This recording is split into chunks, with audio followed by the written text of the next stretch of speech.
रसूलपुर था।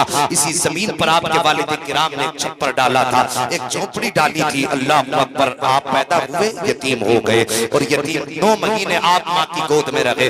9 महीने के बाद माँ भी दाग जुदाई दे चली। फिर वो खातून जिन्होंने आपको पाला वो कोई और नहीं बल्कि हजरत वारिस पाक की दादी हजरत राहतुन निसा थी, जिन्होंने अपने पोते की परवरिश की। आप जब कुछ साल 4 साल के हुए या 7 साल लगभग हुए हैं तो आपकी दादी आपको मदरसे के अंदर लेकर के गई, अल्लाह वाले के हवाले करके कहा था, लो मेरे बेटे मेरे पोते को तालीम दो, मुस्तफा का इल्म सिखाओ। अल्लाह अकबर, उस्ताद भी बड़े अजीब थे, रातों दिन आपसे काम कराया करते थे। लेकिन बस्ती वाले भी अजीब होते हैं, कहते मौलवी पढ़ाने आया कि काम कराने आया है। इस तरह के ताने। कोई जाके कहने लगा, राहतुन निसा बात सुनो, तुम अपने पोते को जिस मौलवी के पास छोड़ के आई हो ना, वो काम ज्यादा कराता है, पढ़ाता कम है। अल्लाह अकबर, आपने फरमाया ये मेरा मामला नहीं है, अब उस्ताद जाने या शागिर्द जाने, अब उनकी मर्जी है, वो जैसे चाहे पढ़ाए। लोग इकट्ठा होकर के आए, आके आपके उस्ताद से कहते हैं, हजरत जी कुछ इस बच्चे को पढ़ा भी दिया करो, इससे काम कराया करते हो। उस्ताद मुस्कुरा के कहते हैं, कभी से पढ़ने की जरूरत नहीं है। कहा किस लिए? कहा आओ बेटे, सरकार वारिस पाक को बुला करके कहा था जरा बेटे पढ़ना शुरू करो। जैसे इतना कहा गया है आपने कुरान पढ़ना शुरू किया। अल्लाह अकबर, तारीख में लिखा है कि पूरा कुरान आपने एक बैठक में पढ़ के उठ के सुना। सुभान अल्लाह, सुभान अल्लाह, माशाअल्लाह, सुभान अल्लाह। वारिस पाक है और साहिब सुभान अल्लाह, ये वारिस पाक अल्लाह ने इतना अजीम रुतबा दिया, फिर आपको इनको अल्लाह ने सुभान अल्लाह बना दिया। सुभान अल्लाह, ये जितना भी तबर्रुक है यकीनन ये सब देवा वाले का करम है जी। अगर नाराज हो रहे हो तो उठा के ले जाओ, वरना मोहब्बत से कह दो सुभान अल्लाह। सुभान अल्लाह। तवज्जो करना, अल्लाह ने आलम पना बनाया और शान क्या दी। सुभान अल्लाह, अल्लाह ने इतनी अजीम शान दी, इतनी अजीम शान दी, कितने ऊंचे से ऊंचे मजमे में खड़े हो जाएं, सबसे नुमाया वारिस पाक नजर आया करते थे, सबसे नुमाया वारिस पाक। और मजमा छोटा हो या ज्यादा हो, जो आवाज यहाँ निकलती थी वही आवाज पीछे जाया करती थी। उनके दौर में माइक नहीं था, साउंड नहीं थे, बल्कि अल्लाह ने उनकी आवाज पर फरिश्ते मुकर्रर कर रखे थे।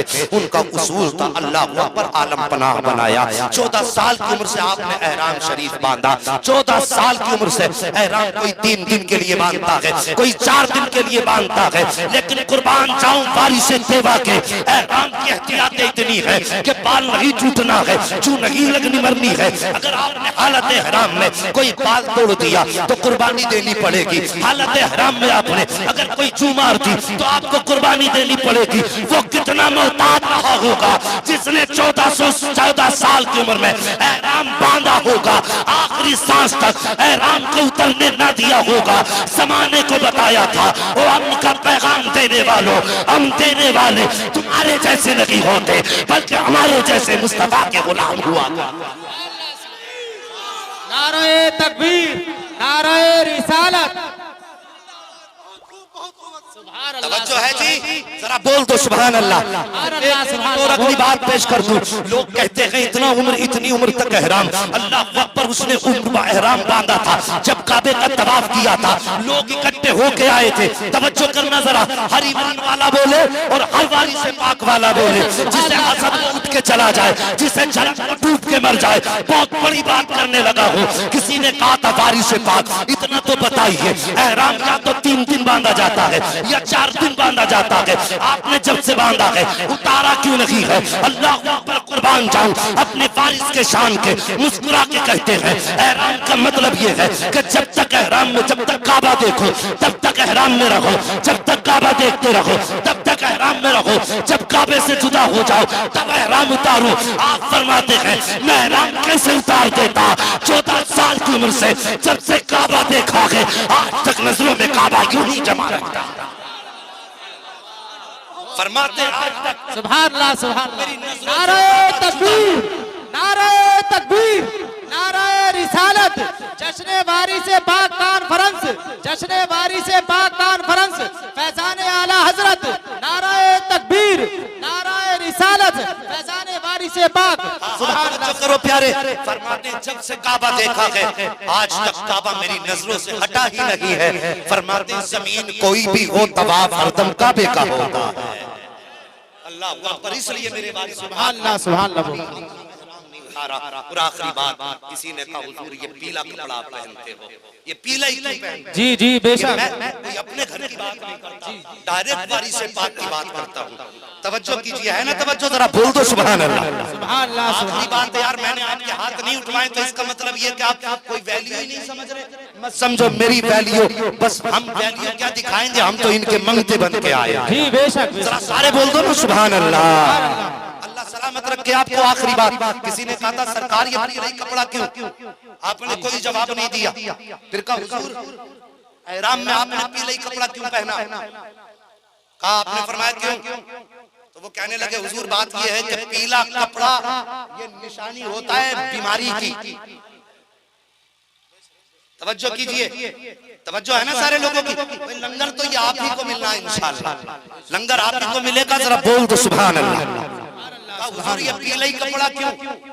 ये पीला कपड़ा तो बीमारी की निशानी होता है। मेरे वारिस पाक मुस्कुराए, गर्दन झुकाई, फिर जो निगाह उठी थी अल्लाह अकबर, आंखों में आंसू थे, आंखों की रंगत सुर्ख थी। आप फरमाते हैं वो पीले रंग पर एतराज करने वाले, तूने ये तो कह दिया कि पीला कपड़ा मर्ज की अलामत है। हाँ मर्ज की अलामत है, लेकिन मरीज दो तरह के होते हैं। एक वो मरीज होता है जो दुनियावी मर्ज का मरीज होता है, और एक वो होता है जो मुस्तफा के इश्क का मरीज होता है।